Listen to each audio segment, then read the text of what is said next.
ଯେଉଁ ପୁଅ ମିଛ ପ୍ରେମ କରିବ ସିଏ ଏଇ ଗୋଟିଏ ପ୍ରଶ୍ନ ନିଶ୍ଚୟ ପଚାରିବ। ଯିଏ ଆବଶ୍ୟକତା ଠାରୁ ଅଧିକ ଭଲ ପାଆନ୍ତି ସିଏ ହିଁ ଅଧିକ କାନ୍ଦିଥାନ୍ତି। କାହାକୁ ମନେ ପକାଇ ବାରମ୍ବାର କାନ୍ଦିଲେ ହୃଦୟର ଦୁଃଖ କମି ନଥାଏ। ପ୍ରେମ ତ ଭାଗ୍ୟରେ ଲେଖା ହୋଇଥାଏ। କାହା ବିରହରେ ଜଳିଲେ କେହି ନିଜର ହୋଇନଥାଏ। ଏ ଦୁନିଆରେ କେହି କାହାର ନୁହନ୍ତି।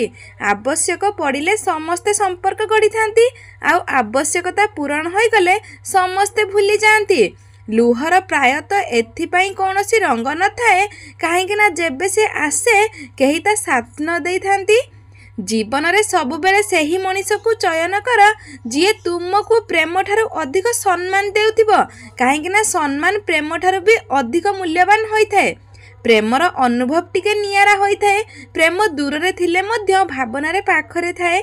ଯାହା ସହଜରେ ମିଳେ ତାହାର ମହତ୍ଵ ମଧ୍ୟ ଶସ୍ତା ହୋଇଥାଏ। ଯିଏ ମୋତେ ଦିନେ ଏହି କଥା କହୁଥିଲା କି ତୁମ ବିନା ମୁଁ ମରିଯିବି, କିନ୍ତୁ ଦୁଃଖର କଥା ଏହା ଯେ ମୁହୂର୍ତ୍ତରେ ତାର ମିଛ ଅଭିନୟ ପାଖରେ ମୁଁ ମରୁଛି ଆଉ ସିଏ ବଞ୍ଚିଛି। ଠିକ୍ ଏହି କଥା ଆଉ କାହାକୁ କହିବା ପାଇଁ? ଯଦି ସମୟ ମିଳେ ମୋ କଥା ଥରେ ନିଶ୍ଚୟ ଭାବିବୁ। ସମୟ ଆଉ ଭଲ ପାଇବା ଛଡ଼ା ମୁଁ ତୋତେ କ'ଣ ମାଗିଥିଲି? ଜୀବନରେ ଦୁଇ ଜଣଙ୍କୁ କେବେ ବି ଭୁଲିବନି। ଜଣେ ସିଏ ଯିଏ କଷ୍ଟ ଦିଏ, ଆଉ ଜଣେ ସିଏ ଯିଏ କଷ୍ଟରେ ସାଥରେ ଛିଡ଼ା ହୁଏ। ତୁମେ ଧୋକା ଖାଅ କିନ୍ତୁ ଧୋକା ଦିଅନ୍ତୁ ନାହିଁ। ମଣିଷ ଧୋକା ଖାଇବା ପରେ କିଛି ହରାଇ ନଥାଏ, କିନ୍ତୁ ଧୋକା ଦେବା ପରେ ମଣିଷ ସବୁ କିଛି ହରାଇ ଦିଏ। ଯଦି କାହାକୁ ବାରମ୍ବାର ବୁଝେଇବାକୁ ମଧ୍ୟ ସିଏ ବୁଝିବାକୁ ହିଁ ଚାହୁଁନାହାନ୍ତି, ବହୁତ ଭଲ ହେବ ନିଜେ ବୁଝି ନିଅନ୍ତୁ ଆଉ କହିବା ଛାଡ଼ି ଦିଅନ୍ତୁ। କିଛି କ୍ଷେତ୍ରରେ ଚୁପ୍ ରହିଯିବା ସମ୍ପର୍କ ପାଇଁ ଭଲ ହୋଇଥାଏ, କାହିଁକି ନା କିଛି ବୁଝେଇଲା ନୁହେଁ, ନିଜ ଉପରେ ବିତି ସାରିଲା ପରେ ହିଁ ବୁଝା ପଡ଼ିଥାଏ। ସେହି ମଣିଷ ଉପରେ କେବେ ଭରସା କର ନାହିଁ ଯିଏ ତୁମ ପାଖକୁ ଆସି ଆଉ କାହାର ରାଜ କରୁଥିବ। ମିଳୁଥିବା ସମୟକୁ ହିଁ ସୁନ୍ଦର ବନାନ୍ତୁ। ଯଦି ଠିକ୍ ସମୟରେ ଅପେକ୍ଷା କରି ରହିବେ ତ ସାରା ଜୀବନ ଚାଲିଯିବ। କୁହନ୍ତି ଜୀବନରେ ପ୍ରେମ ଗୋଟିଏ ଥର ତ ନିଶ୍ଚୟ ହୋଇଥାଏ, କିନ୍ତୁ ଯାହା ସହିତ ହୁଏ ସେ କେବେ ମିଳିନଥାଏ। ସନ୍ଦେହ ସମ୍ପର୍କକୁ ଭାଙ୍ଗି ଦେଇଥାଏ, ଆଉ ବିଶ୍ୱାସ ଅଜଣା ଲୋକଙ୍କୁ ବି ନିଜର କରିଦେଇଥାଏ। କ୍ଷମା ବାରମ୍ବାର କର, କିନ୍ତୁ ବିଶ୍ୱାସ ଭାଙ୍ଗିବା ଲୋକଙ୍କୁ ପୁଣି ଥରେ ବିଶ୍ୱାସ କର ନାହିଁ। ଯାହା ଆପଣଙ୍କର ନୁହେଁ ତା ଉପରେ ଅଧିକାର କ'ଣ ପାଇଁ? ଯିଏ ଦୁଃଖ ବୁଝେନି ତାଙ୍କୁ କଷ୍ଟ କ'ଣ ପାଇଁ କହୁଛନ୍ତି? ଗୋଟିଏ କଥା କହିବି, ଆପଣ କାହାକୁ ଗାଳି କରିବେ ଓ ହର୍ଟ କରିବେ ଏବଂ ସେ ଚୁପ୍ ହୋଇକି ଥିବ, ତେବେ ବୁଝିଯିବେ କି ସେ ନିଜ ଜୀବନଠୁ ଅଧିକ ଆପଣଙ୍କୁ ଭଲ ପାଉଥିବ। ବହୁତ ଭଲ ପାଇଥିଲି ତତେ, ସେଥିପାଇଁ ତ ଯିଏ ବି ପଚାରନ୍ତି ଆମ ସମ୍ପର୍କକୁ ନେଇ ମୁଁ ହିଁ ଭୁଲ ଥିଲି ବୋଲି କହିଦେଉଛି। ନିଜ ଜୀବନକୁ ଏମିତି ବନାନ୍ତୁ ଯେମିତି କେହି ଚାଲିଗଲେ ଦୁଃଖ ନାହିଁ, କି କେହି ଆସିଲେ ବି ଖୁସି ନାହିଁ। ସବୁ ଫୁଲର ଭାଗ୍ୟର ଯେମିତି ମନ୍ଦିର ଲେଖା ନଥାଏ, ଠିକ୍ ସେମିତି ସବୁ ପ୍ରେମର ଭାଗ୍ୟରେ ସିନ୍ଦୁର ଲେଖା ନଥାଏ। ଆଖିର ଲୁହ ବି ଝରିଥାଏ, କିନ୍ତୁ ମନରେ ଥିବା କଷ୍ଟକୁ ଚାପିବାକୁ ପଡ଼ିଥାଏ। ଇଏ ଜୀବନ ଫ୍ରେଣ୍ଡ, ଏଠି କିଏ କମଜୋର ନ ଭାବୁ ସେଥିପାଇଁ ହସିବାର ମିଛ ଅଭିନୟ କରିବାକୁ ପଡ଼ିଥାଏ। ଏହି ଗୋଟିଏ ପ୍ରଶ୍ନକୁ ବାରମ୍ବାର ସେହି ପୁଅ ପଚାରିବ ଯିଏ ତୁମକୁ ମିଛ ପ୍ରେମ କରିବ। ତମେ ଆଗରୁ କାହାକୁ ଭଲ ପାଉଥିଲ କି? ଯେଉଁ ସମ୍ପର୍କରେ ଉଭୟଙ୍କର ହରାଇବାର ଡର ଥାଏ, ସତରେ ସେହି ସମ୍ପର୍କଟି ଅଧିକ ମଜବୁତ ହୋଇଥାଏ। କାହାର ଭଲ ପାଇବା ଯଦି ସାରା ଜୀବନ ଚାହୁଁଛ, ତେବେ ତାକୁ କେବେ କୁହ ନାହିଁ କି ତୁମେ ତାକୁ କେତେ ଚାହୁଁଛ। ଯଦି କେହି ବାରମ୍ବାର ତୁମ ସହ କଥା ହେବା ପାଇଁ ଚାହୁଁଛି, ତାହେଲେ ଏଇ କଥା ବୁଝିଯାଅ କି ତା ପାଇଁ ବହୁତ ଖାସ୍ ମଣିଷ ତମେ ଅଟ। ଯେଉଁ ମଣିଷ ମନରେ ତୁମ ପାଇଁ କିଛି ମହତ୍ଵ ନାହିଁ, ସେ ମଣିଷ ତୁମର ଛୋଟ ଛୋଟ କଥାରେ ବି ଅଧିକ ରାଗିଥାଏ। ଓଜନ ତୁମ ଶବ୍ଦରେ ଦିଅ, କଣ୍ଠସ୍ୱରରେ ନୁହେଁ, କାରଣ ଫସଲ ବର୍ଷାରେ ଭଲ ହୋଇଥାଏ, ଅଧିକ ବନ୍ୟାରେ ନୁହେଁ।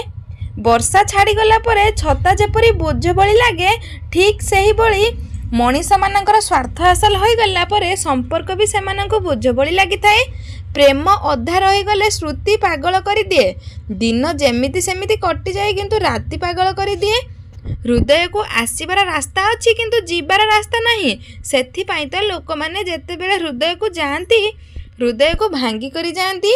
ସବୁବେଳେ ସେହି ସୁଖକୁ ତ୍ୟାଗ କରିଦିଅନ୍ତୁ ଯାହା ଆଉ କାହା ଦୁଃଖର କାରଣ ହୋଇଥାଏ। जीवन में सबकिछि आउ थरे मिल जाइपारे किंतु समय सह हरैथिबा संपर्क आउ भरोसा पुणी थरे मिल न थाए। जी तुमको बुझुनी ताको बुझेबा किछि दरकार नहीं, काहेकि ना आज सिना सी तुम मूल्य बुझेनी हेले काली बुझी जीवो जेतेबेले तुमे ता पाखरे नथिबो।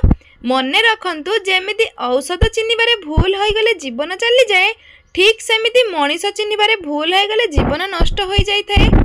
बेले बेले सब दुख कष्ट को लुचाई मु भल अच्छी बोली कहवाकू पड़ी थाए, काहेकि ना अखुआ दुख को बुझीबार शक्ति समस्तଙ୍କ पाखरे न थाए। केबे काहाकू छोट नजर रे देख नहीं, किए जाने केबे केउ परिस्थिति रे सेई छोट लोक जनक तुम बड़ काम रे आसी परिबो। बेले बेले समय आ परिस्थिति मनीष को एते बदलाई दे जे सब बेले हसुथिबा आ गपुथिबा मनीषटी सबदिन पई चुप हो जाई थाए। जीवन सारा खुशी रे रहिबा पई हेले अधिक धन संपत्ति कि सुंदर चेहरार आवश्यकता नहीं, बास मन बुझिला भली एक बंधु और जीवन साथी टे यथेष्ट होइताए। कथारे अछि जे आवश्यकता ठारू अधिक भल पाती सी ही अधिक कांदी थांती। जीवन हेउछि एक अजाणा पुस्तक भली, आगामी पृष्ठ रे कौन लेखा अछि काहाको भी जणा न थाए। मनुष्य सब बेले चाहूए ताकू समस्ते सम्मान दियंतु और तार प्रशंसा करंतु, मात्र सी भूली जाए जे अन्य ठारू सम्मान पाइबाकू हेले अन्य को भी सम्मान देबाकू पड़ी थाए। भूल करी नथिबा स्थान रे मुंडा तळको करंतु नहीं, विश्वास नथिबा स्थान रे प्रमाण देबाकू जमा चेष्टा करंतु नहीं। भगवान कहउचंती तुमे केते खुशी अछ ताहा बड़ कथा नुहे, तुम द्वारा केते जण सुखी ताहा ही बड़ कथा। डेरी रे हेबो किंतु ठीक हेबो, तुम समयटा खराब तुम जीवनटा नुह, टिके अपेक्षा करी देखो सबकिछि समाधान हो जिवो। हरैला परे जणा पड़े केते मूल्यवान थिला से समय आ से मनीष और से संपर्क। जीवन रे बेसी संपर्क दरकार नहीं, किंतु जेउ संपर्क अछि ता भितरे जीवन थिबा जरूरी। दर्शक बंधु भिडियोटी आज ये भिडियोटी केमिति लागला कमेंट करिया पई जमा ही भूलिबानी। जदि आम भिडियोटी आपण मानको पसंद आसी थाए ताहले आम चैनल को सब्सक्राइब करंतु, लाइक करंतु, शेयर करंतु। रहुचु नमस्कार, जय जगन्नाथ, ओम नमः शिवाय।